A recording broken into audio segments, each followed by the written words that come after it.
Hello, everybody. Yesterday, I made a video which was me explaining how I read the Quran, and it was based on the fact that I met two Muslim guys in downtown in my city, and I engaged in a friendly debate with them, nothing aggressive or anything. But then we came to an understanding about Islam when I questioned them about their stance on the morality and what the Quran had to teach on morality and what their aspirations were and how that was aligned with Islam. And then they gave me the Quran, which I thought was very nice of them. And they were very sweet guys. Okay, both named Muhammad, which is a very common name in the Islamic world. Now, I want to further expand upon my video, so maybe watch the first video if you haven't on my channel. But if you have, this is me based on what I've learned from the Quran, which I was a bit surprised. And to be honest, I didn't spend a lot of time studying every verse. Like while I was reading, I just read through it. Okay, so I think and I will do is kind of focus on a few key areas of it and further learn it. But I just wanted the general idea of it because this is something for a long time I wanted to do, was gain a further understanding of Islam. So, because, in my country, Canada, there's a lot of Muslims here, and, I think there's a lot of misconceptions between both cultures, right? And I just wanted to, bridge the gap in a way and and explain how I see how Islam is compatible with the West, which I don't hear many people talking about. But as well, I'll cover how it might not be, and both are very important. And I'll start with how it is because, again, like in any type of situation where there might be a conflict of ideology, I want to extend my hand in an understanding and empathetic form, because that's in my background, psychology. That's something that you do no matter who you're talking to. You always try to be agreeable and polite, right? Like that's what life, being a human is in the end, right? An adult and a man. So I'm going to go some points on how I saw, based on reading the Quran, how it is compatible with the West. Okay, and this doesn't mean that Westerners should pick up the Quran necessarily and become Muslims, not at all. But we should have a general common understanding.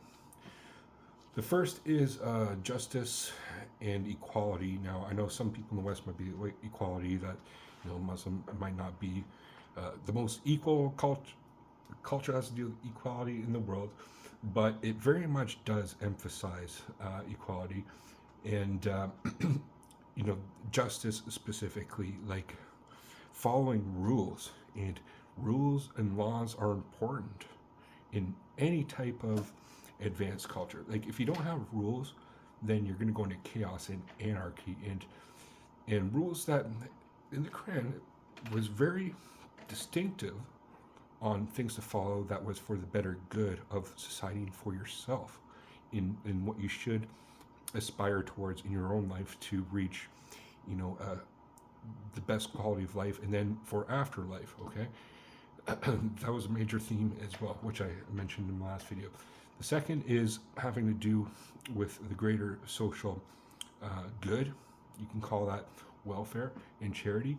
And there's a type of support that's there, which in Western world, I think that can be compatible with, right? Doing good for your community, doing good for your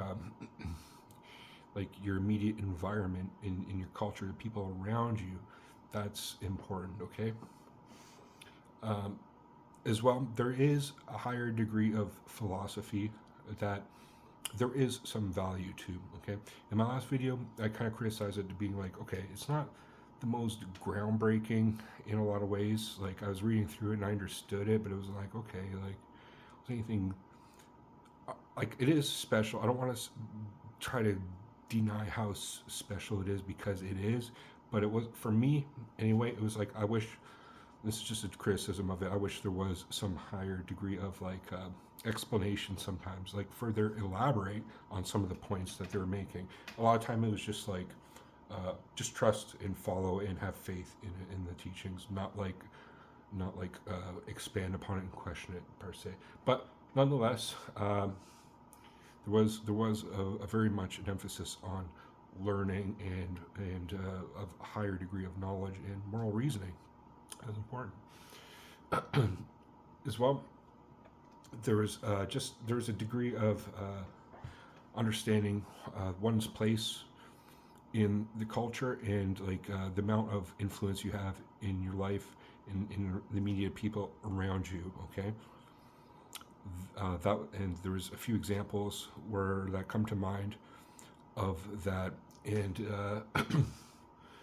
it's just about like, but in doing so, it was always with a background threat of kind of a punishment, right? In psychology, there's a reward and punishment. Uh, in conditioning, it's called operant conditioning, and you can train animals like this. It's like you train a dog or a horse or something or a bird by giving it treats and giving it a reward. But as well, if they're misbehaving, you can also, you know, punish them, and that's essentially what we can be punished if we don't follow the rules. Essentially, that's what they're saying a lot of the time. Now, I covered a few things that I think can be translated to Western ideals, and primarily one being the knowledge and moral reasoning and the way to live your life in a supreme way. There's some value there. I'm just going to say it in the crowd. But I'm going to make some criticisms, and a lot of it has to do with just in today's culture, which is I just don't see it meshing in some ways, and either maybe Islam has to evolve, or we just have to come to a mutual understanding that we're different and that's the way it is. But the first one is an obvious one, which is gender roles. In Western ideals, like we are pretty like equality with women is a major emphasis. Now I know men and women are not equal. We're different. We each have our own strengths. We each have our own weaknesses, right? Like my girlfriend, she's very strong in a lot of ways, but me, like my reasoning sometimes and understanding is a bit better than hers, just the way it is, right? But in Islam, it's like I don't think I know. Well, it depends what country you're in. Some countries like might be a little bit better than others, but like women have stereotypically have very little human rights in Islamic cultures, and I think that stems from the historical context of Islam in itself. But in Western history, women didn't have many rights either. It's kind of a more contemporary phenomenon. So hey, it's all through Christianity. Like we weren't necessarily saints in that regard as well. My other criticism of Islam is the idea of Sharia law. I think it is a bit outdated in a lot of ways. It's a medieval system. Again, like in other cultures like Christianity, there are some things back in the day which I would hope we don't have the same type of corporal punishment, and punishment in general is just unethical.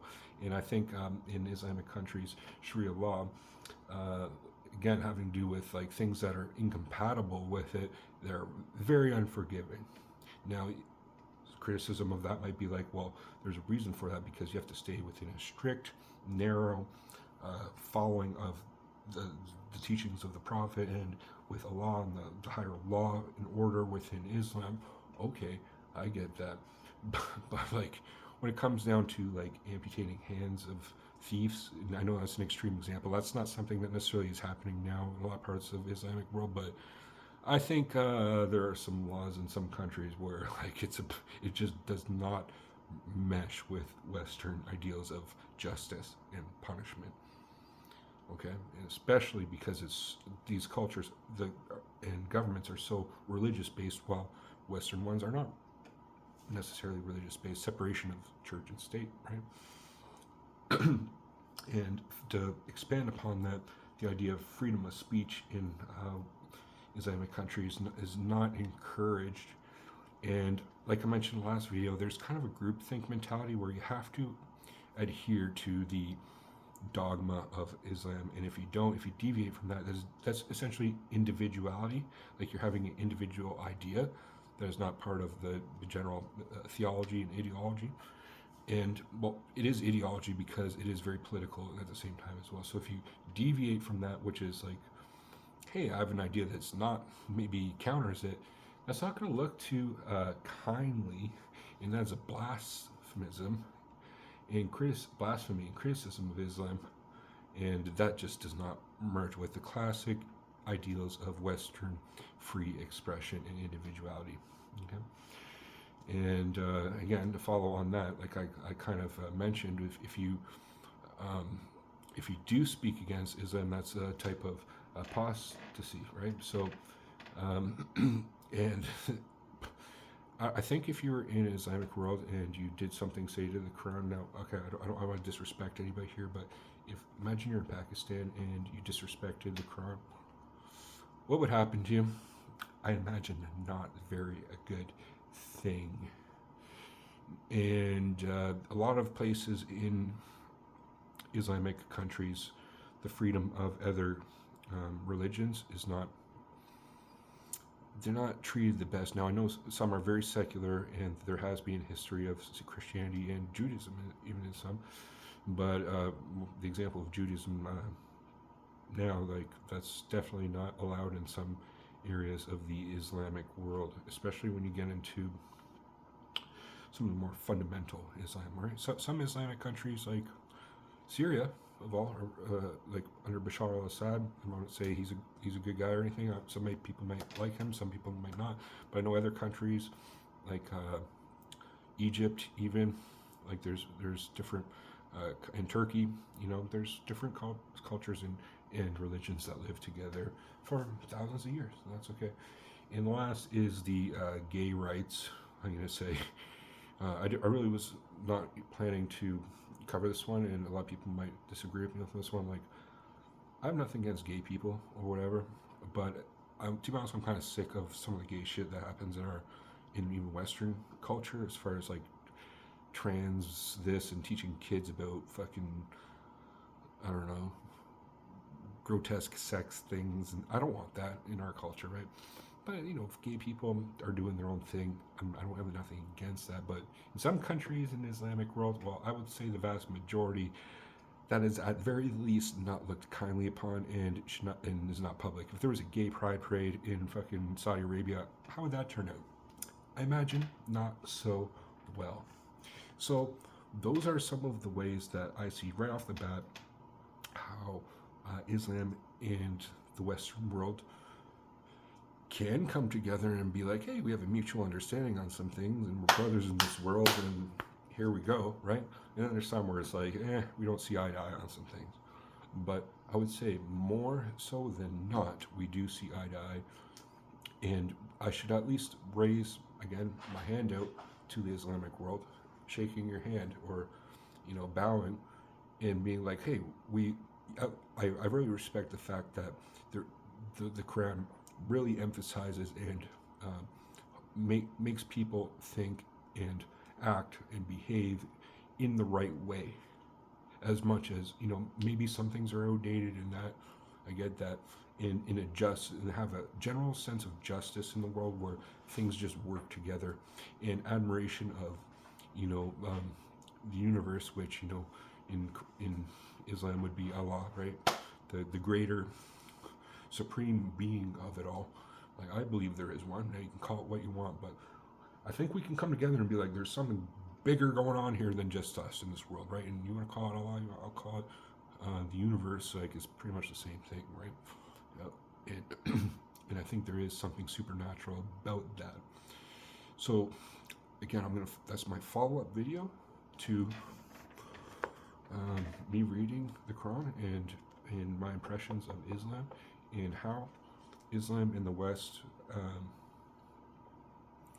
we actually, I think, have more common than not. But at the same time, I hope the Muslim world as well kind of extends the olive branch as well, and tries to come together with the Western world as well, and modernize itself in the end, which I think a lot of what Muslim countries are doing, like including Saudi Arabia.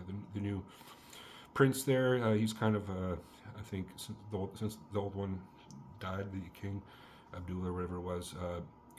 They're kind of modernizing things, including letting women drive, and but as well other things like having boxing matches between Tyson Fury last week and things. I thought that was really respectable as well of that kingdom. But it is still a kingdom, and I believe that kingdoms and things like that are a bit old school in the world. But it is what it is. Like even in Western world, we have kings. So I can't totally criticize there on that, right? But what do you guys think about this video? I would hope more people on all sides of the world come together in that regard. Wouldn't it be that much of a better place when we all come together in a common understanding of our mutual aspirations and morality and things like, wow, how much of a better world would that be, right? Thank you for watching, guys. Peace to all, and have a great night.